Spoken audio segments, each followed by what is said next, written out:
Today's a day of favorites. My favorite shirt, my favorite mug, my favorite mat, and of course, my favorite deck, Kayo.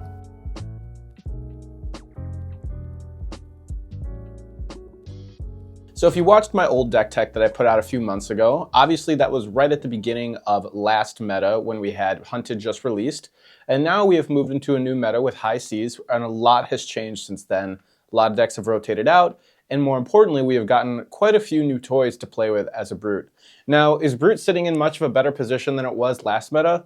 Not particularly so. I don't really think that they did anything spectacular for the class itself, but I do think position-wise, it is a little bit better in the meta, and these new toys that we got to play with are actually pretty good. They're decent upgrades. They're not just like side upgrades like we were getting with Thick Hide Hunter and stuff like that. Excluding Bam Bam, that's like not a real card. I don't even know what's going on with that. We're just gonna put that to the side though, and just hope that maybe next set or something, LSS brings us forward with a little bit more of why that card even exists to begin with, but I'm not gonna think about it. I digress. Let's get back to KO. So I've been messing with the Brutes, obviously, again. I've always go back to my boy Reinar, and, you know, I'll leave Levia to Ethan. At this point, he's got Levia covered. I'm just going to follow in his footsteps, and I advise all you guys to do that as well. But I will take up the mantle for KO at this point. Sea Legs, obviously, biggest new card that we've gotten as an upgrade. And so I have been working a lot to try to see how to maximize that card. How much of it do we want to play into? How much is it kind of a trap?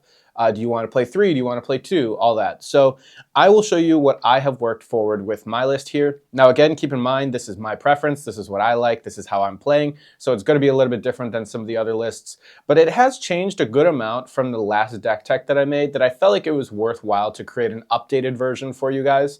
So let's get into it here to start. We got, obviously, 3 Command & Conquer. Nothing has changed here other than that I was able to finally find my third copy of a Arc First non-foil CNC. So I have finally finished my playset. So the deck is finally completed. But 3 CNC, nothing new with that. That card's obviously insane. We're never going to not play that in KO. We got 3 Swing Big. Same. Reds are self-explanatory here for the most part. We got 3 Bear Fang. We got 3 Wild Ride.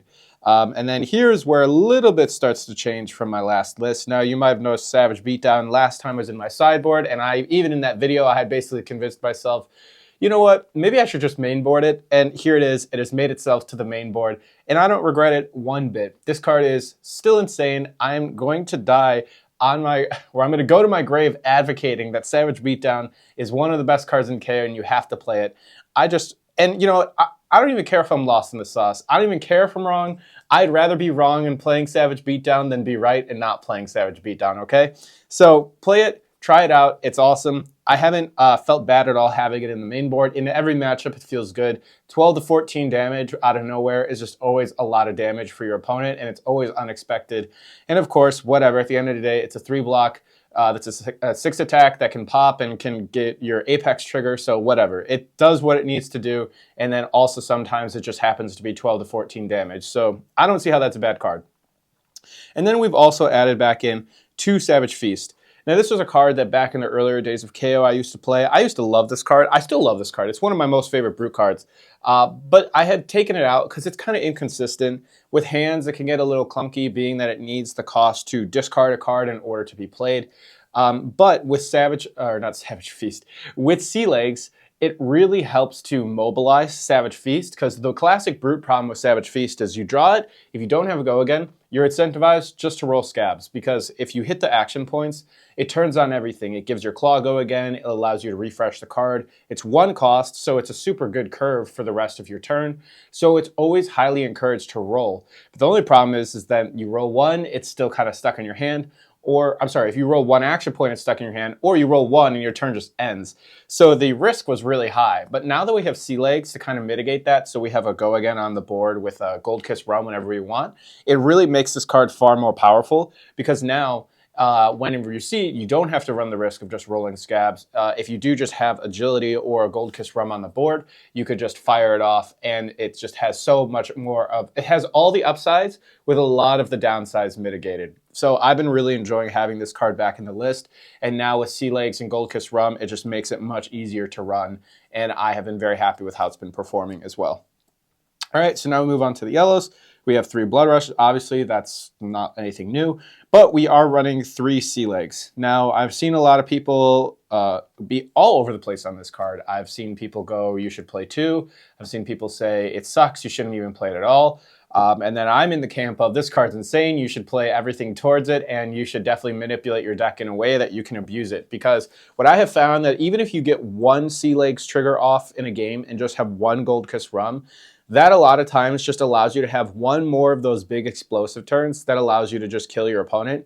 And that alone is enough to just win a lot of games. And because of that, it is a high enough reward that I'm willing to put more into my deck to try to trigger it in order to change the deck to maximize its potential. I have really liked this card. It's a yellow, so it's not bad to be able to be pitched. It's a 3 block, so it doesn't suck to block, and it's a 6 attack, so it works with everything else in the deck. The only time it sucks is obviously if you have to attack with it or arsenal the card. It really sucks if you have to arsenal this card. But you know, we're brutes. We're not accustomed, or it's not like we are not accustomed to being in awkward situations. So you roll with the punches. You maximize the potential of the reward, and you take the downsides with it, and you try to minimize that risk. But I think that the upside of having Gold Kiss Rum in this deck is so strong that I am willing to play it at 3. I have considered maybe going down to 2. I keep kind of cutting going back to 2 and 3. But for this deck list, for the sake of it, I'm just going to show you what it looks like if we're trying to go full potential into Sea Legs and play a deck that is based around having Gold Kiss Rum or trying to generate Gold Kiss Rum by discarding Sea Legs with as much consistency as possible. And then when we go to our other yellow attacks, we have 3 yellow Wild Ride. Obviously, that's pretty standard, nothing new there. And then Beast Within. Now, Beast Within and Sea Legs are basically similar in terms of their potency and how good they are in terms of their discard ability. So having cards that discard, we are really looking to optimize by discarding Sea Legs or Beast Within. Obviously, Beast Within is kind of better because it replaces itself, and it just has so much more flexibility with how it works, whether it be... So here, I don't know if I went too deep into it in my last deck tech. Let's just do a small little masterclass on why Beast Within is one of the best brute cards and why it's also one of the sickest cards in Flesh and Blood, period. For one, obviously, it insulates your hand through discard effects, so through Codex or with Marlin or things like that that are ripping cards out of your hand. You can discard this instead, and it will just replace itself, so it really insulates you. So for one, it's defensive. 2, it's tricky. You could put this in your arsenal and wait for your opponent to CNC you, or if they Codex you, you could put this back in your arsenal. If they pick CNC, let him hit you, it destroys it, gets its trigger off then. So you can then activate Beast Within's effect from getting CNC'd, replaces itself back to hand. Goated. Another awesome application. Very niche, not a lot of people know this, but if there's Spectra on the board, like if you're playing against Prism and they have Merciful Retribution or Passing Mirage or something, you can attack it with Beast Within. And since it doesn't go into a combat chain, it'll just kill the passing and then it will trigger Beast Within anyway because it's going to the grave and then it will get its effect. Weird ruling that people don't know about that makes it awesome. Beast Within then, on top of that, it helps you with your aggressive turns, which is what a lot of brute players know. So you could discard this on your Blood Rush turns. You could discard this on any of your other discard effects.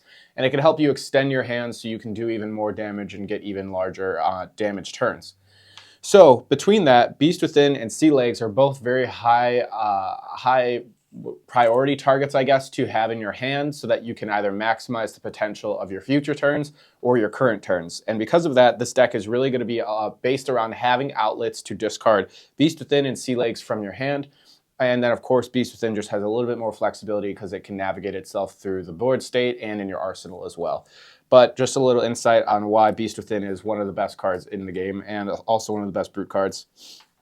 All right, so let's get to the blues. Let's start with also a brand new addition that I've been very, very happy with and impressed with is 3 Rally the Coast Guard, blue. This card is a sick addition, especially with Sea Legs and Beast Within. This is a once per turn instant, discard a card. This card gets +3 defense, and then you can only activate that obviously when you're defending. Now, I was playing it at 2, but I was so impressed with it at 2 that I bumped it to 3. And yes, you do have those times where you have 2 in your hand, and that kind of sucks. But you could always just discard the other one if need be. And it's a blue.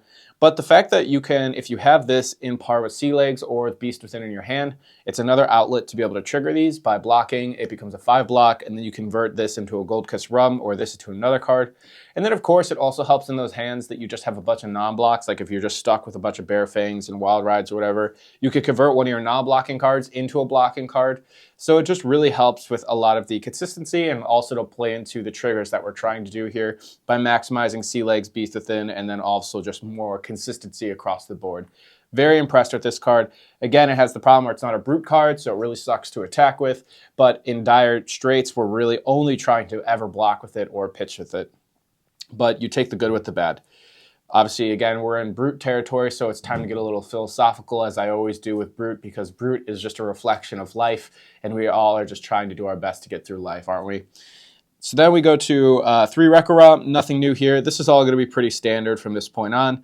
We have 3 of the Mighty Windups, 3 of the Agile Windups. The windups are insane, especially when you're playing Savage Beatdown. Being able to just convert your whole hand with a 4-card hand into 12 damage and a setup turn. A lot of people are never expecting that. It's also really good if you just have Savage Beatdown in your arsenal, have a 3-card hand. Being able to just trigger that, and then also obviously the obvious ones of being able to swing with your claw, give it go again, stuff like that. People know that. They've been doing that for since the inception of KO.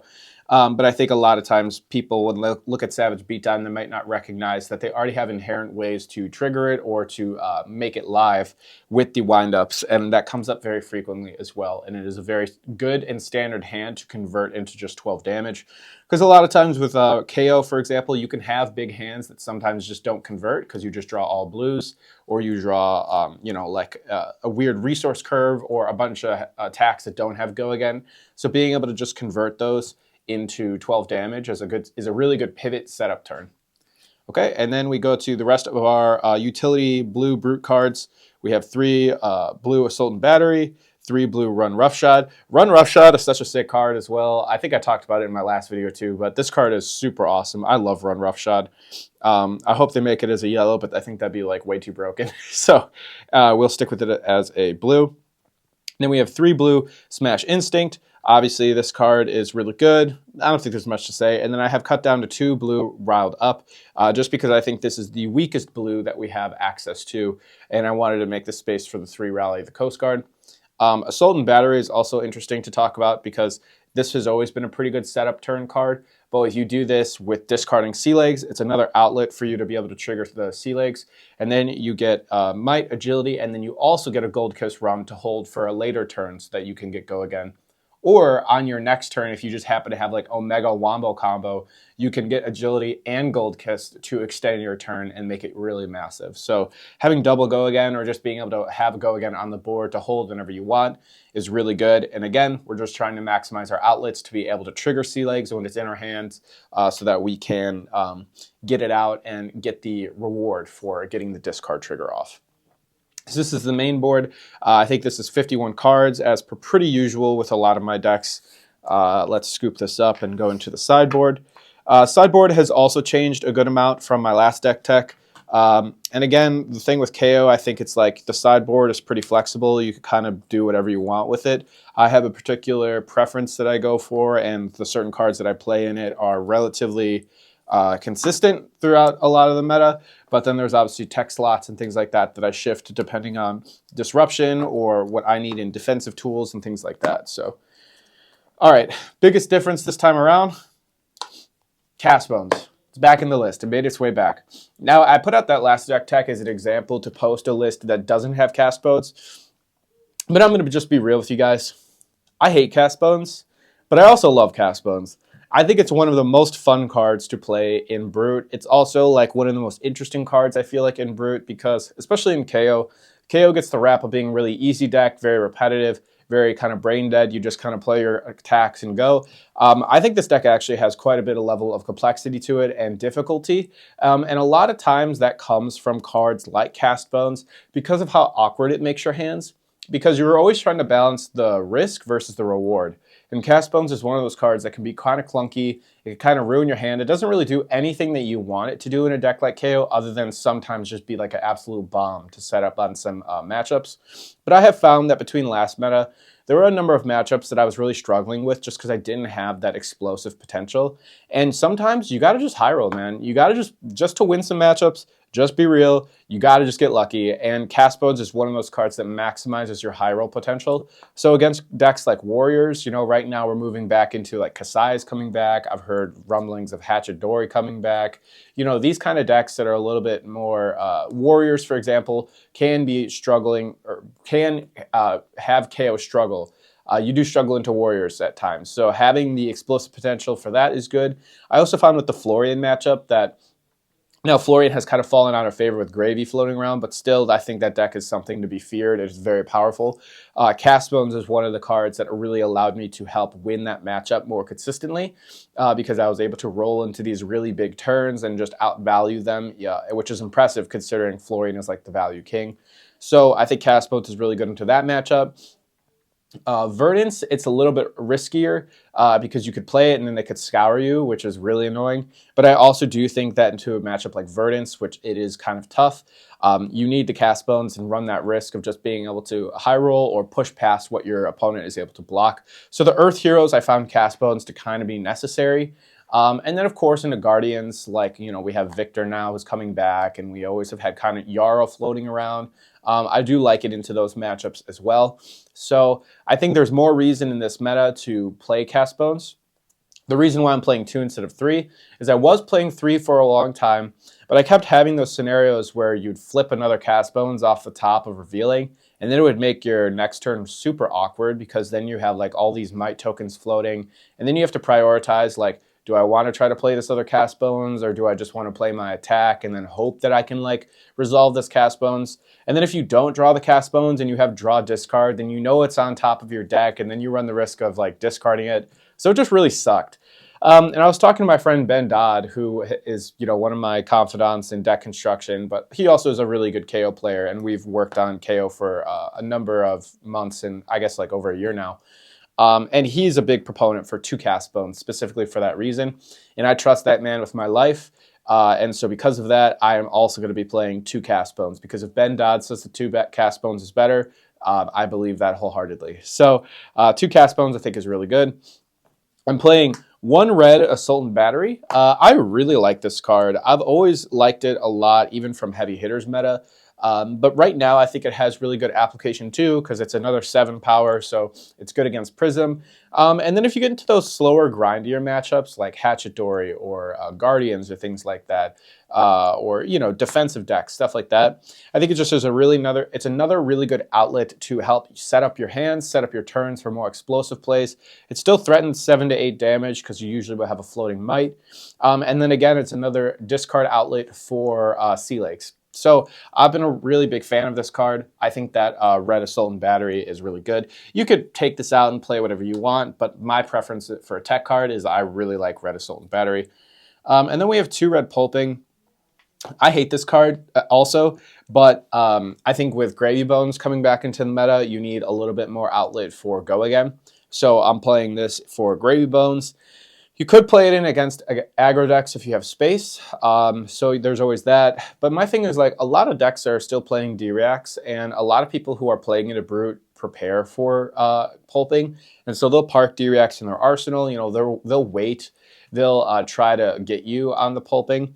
But I still think if you're playing into decks where you're worried about fatiguing, or they're going to go long, or you want to close the game, like against Guardians. But I think primarily with Gravy in the meta, I think pulping is pretty good because it'll always have Go Again if you attack an ally, because they obviously can't double block to stop it.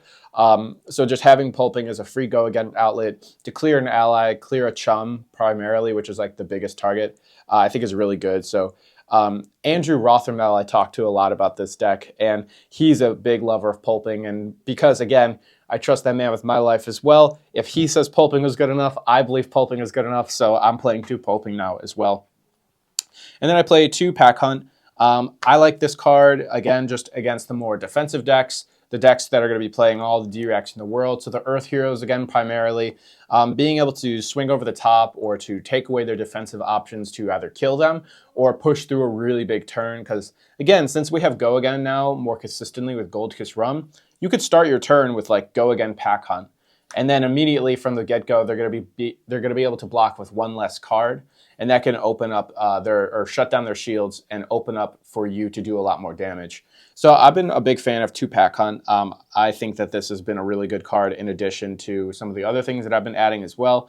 But I really like this card in the sideboard for those decks where you're just going to need a little bit more evasion. And then obviously 3 Clash of Might. This is nothing new. I've always been a big fan of this card. You can watch my last video about Clash of Might. I think I talk a lot about it in that video. But briefly, this card is just for more of the matchups that are going to be more aggressive towards you. You want to be more efficient with your blocking. It's basically always going to just be a 1-card 4 value. But that value is exponential because if you're putting that extra damage might into like an on-hit, it makes it even more difficult for them to stop the on-hit, which means that like subjectively the value is greater than that.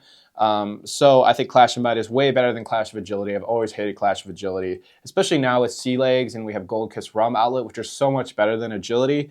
There's just even less incentive for me to play Clash of Agility, I feel like. I think Clash of Might is just far superior in like every single way. Big fan of this card. And then we have 3-cent packing. This isn't new. I think I side this into like most matchups. I find myself like pretty much always siding this card in. But I think it's primarily, again, it's supposed to be for aggro decks, decks that are going to be more defensive slightly, like more D-reacts. So you play it against the Earth Heroes, you play it against Ranger, you play it against Syndra, obviously, the Ninjas and stuff like that. You might not want to play it into like Gravy Bones, for example. So I do think it still warrants being in the sideboard, but send packing is still very powerful. And obviously against like assassins and stuff like that, trading with them is really good. So still really good card. I know some people are playing Strength Rules All or whatever, the KO Armory deck card. I've kind of liked that card. I've played it every once in a while, but it still hasn't really shown its maximum potential to me. Because it's just like very inconsequential sometimes of like them being like, well, I don't even have a card that's going to kill in my arsenal, or you could kind of easily block it with equipment and stuff like that. So if you like that card, that's totally fine. Like definitely any of these spots are really flexible to just be swapped out for whatever your preference is. It's just based on my play style and the matchups that I have struggled with. I have found these to be better tools than Strength Rules All, I think is like a good way of putting it. And then we have our on-hit 6s. We have 3 Erase Face. I think this is probably the most impactful on-hit 2 for 6 right now in the meta. Obviously outside of CNC. CNC will probably always be the most impactful. But Erase Face is really good, obviously, into Syndra. It's really good into Syndra. It's really good into Dash.io. It's really good, moderately good into the Earth Heroes, I would say. But I think of the sideboard tech disruption pieces, I think Erase Face is definitely one of the better ones. I've cut Weakest Link at this point. I just don't think there's enough decks in the meta that it honestly hits with basically all of Mistveil being gone. Not basically, it is all gone. And then you could play like that or the Weakest Link for the Mirror, I guess, but I'm not really worried about that at this point because there's not that many KOs.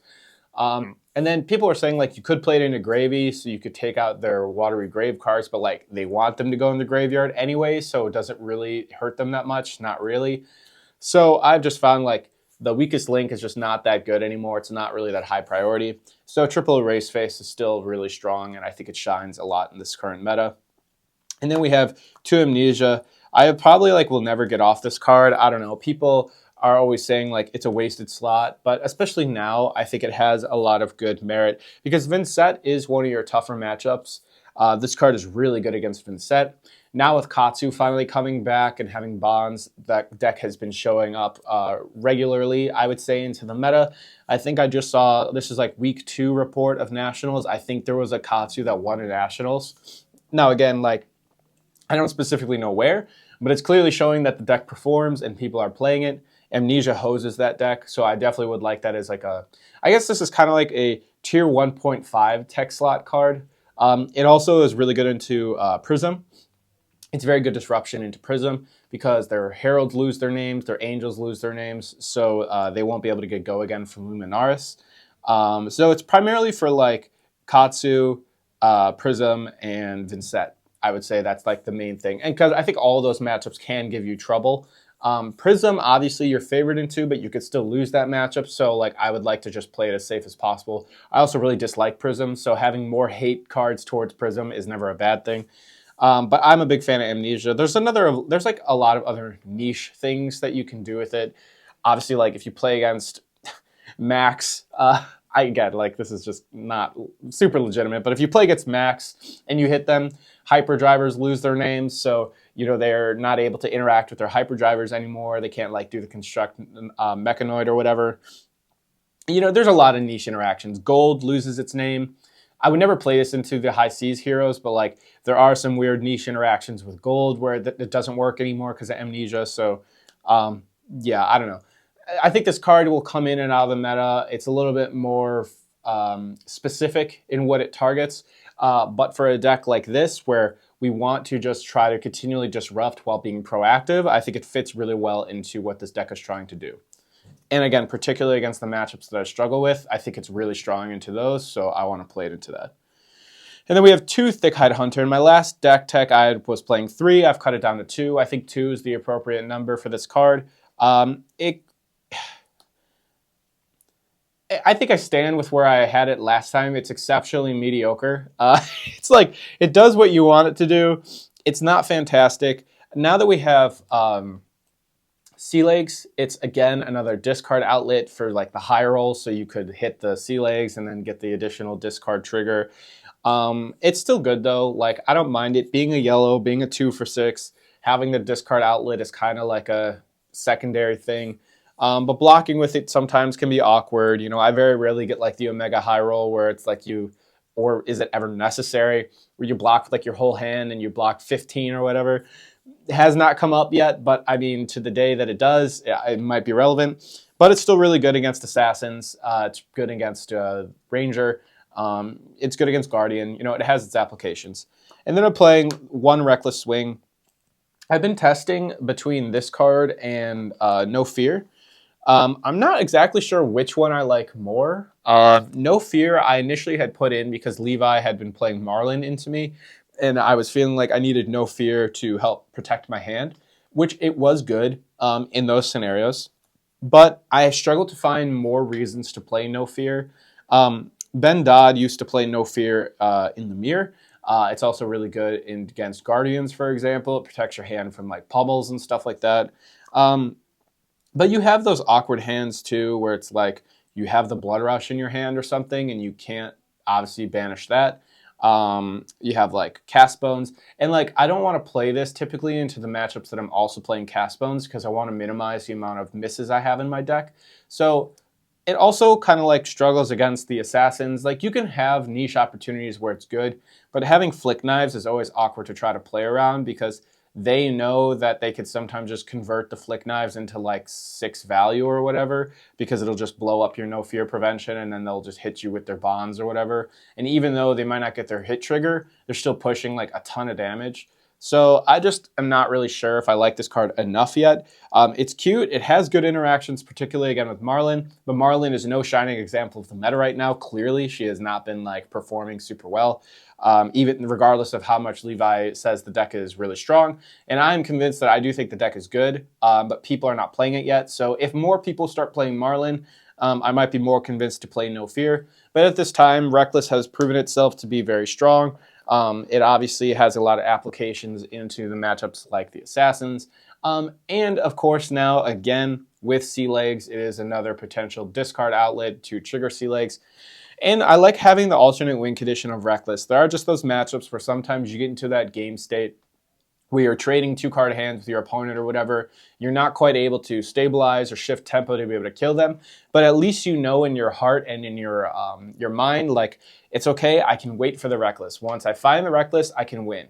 And you win a lot of games like that, just kind of like limping across the finish line, where you're like, it's okay because I'll find my Reckless and I'll kill them that way. I do really like 2 Reckless.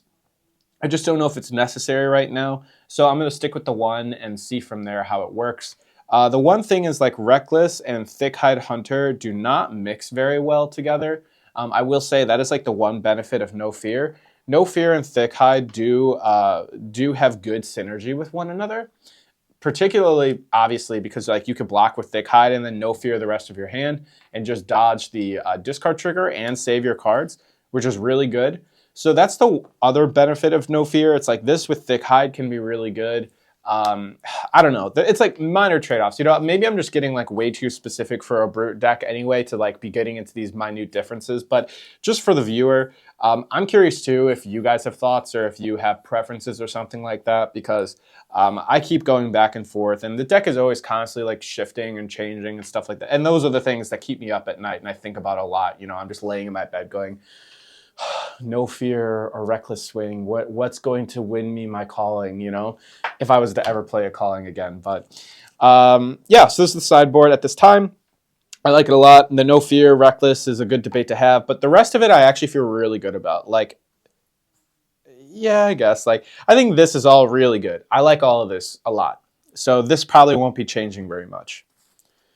All right, and then we'll get to the equipment. The equipment is the same as it was last time, I'm pretty sure. I don't really think anything has changed. There's just like one thing I guess I could talk about regarding the heck, where'd my cast bones go? Oh, it's too early for this, man. All right, yeah, whatever. So we just have KO. We got our Gold Kiss Rum this time now. And then we have the rest of our tokens here. Obviously Agility Might, and then my awesome Legacy Quicken that has gotten me through many, many years of playing and has seen better days, but it's still like the family pet that you still just love so much, even though they might be a little old. The love that it shows you is worth keeping it. And then we have my one Mandible Claw, obviously lore accurate right claw. Don't even come at me. It's always going to be the right claw. And then we have some of the broken equipment in the game. We got Scowling, which is still insanely good, especially against Syndra. Any aggro deck really hates this card. I think Scowling just wins games. I call it Skill Bag. Scowling Skill Bag. Savage Sash, obviously Bone Breaker, obviously Scab Skins, obviously Skullhorn, Nullrune Gloves, and then Spellfray Leggings. The only thing I want to talk about in this is like Kano. I don't know what other people think. I think Kano is a really tough matchup. I struggle with that matchup a lot, because the damage that you're pushing is very even for him to be able to block, unless he draws like a bunch of potions or something like that. But he could kind of pace the game however he wants to be able to block you out and just set up his big turns. And so I struggle to be able to go over the top and kill him fast enough to where I'm not just getting exploded on by turn 2 or something, because they can just find their combo pieces so easy. So I'm inclined to play the Spellfray Leggings to just try to help mitigate some of that. But the problem is then you give up your Scab Skins. And I've found that in that matchup, sometimes you got to just roll, man. Like you just got to roll and hit so you could just kill him as fast as possible. And so you're trading like the potential aggression that you would get from Scab Skins for the maybe it saves you Spellfray Leggings. Like, I don't know if it's enough to justify playing it. So and AB3 is like good to kind of slow the game down, but it's still not going to help you in those scenarios where you like push for game or you push to attack them and then they have to react and then they pop off and you might only have 2 floating or whatever, right? It's not like the 3 AB saves you where like maybe this is enough to help. I don't know. It also might just come down to like that matchup just might not be even worth having it. So like the extra percentage that it might even net you is not even worth it. And so I think that the debate going back and forth between like, I don't know if Spellfray Leggings is even worth playing. So you might want to just cut this card and play something else. I keep going back and forth on it. I really don't know if it's worth it, but you could play whatever you want instead. Maybe you want to play, oh man, where are the discount shoes? Beaten Trackers. Yeah.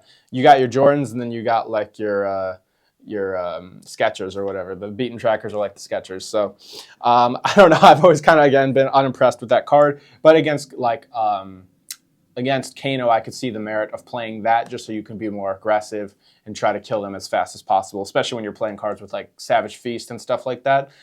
That is really good with Beaten Trackers. So I could see you playing Beaten Trackers in the list as well. And some people just enjoy that card too, just in the aggressive matchups.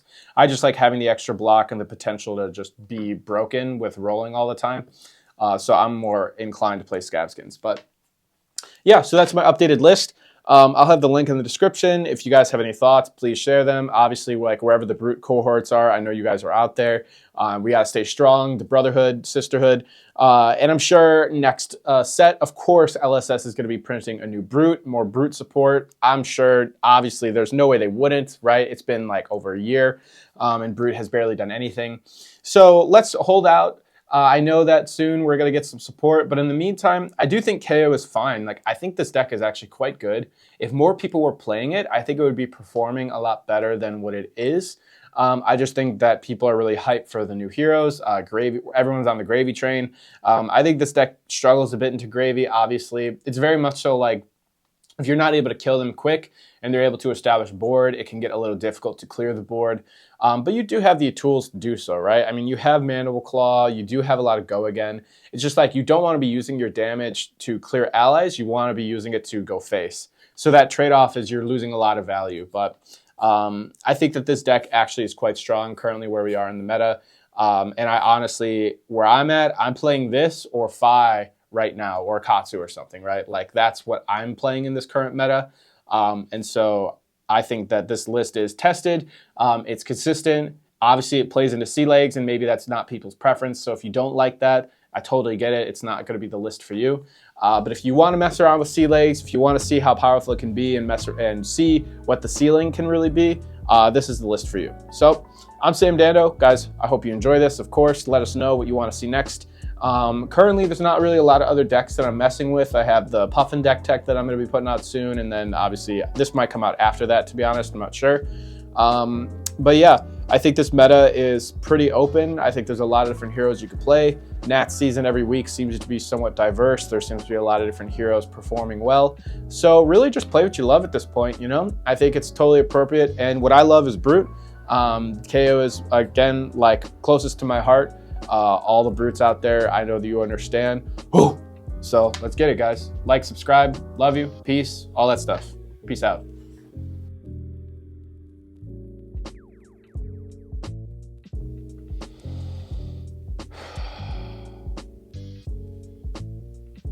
Well, let's figure this out.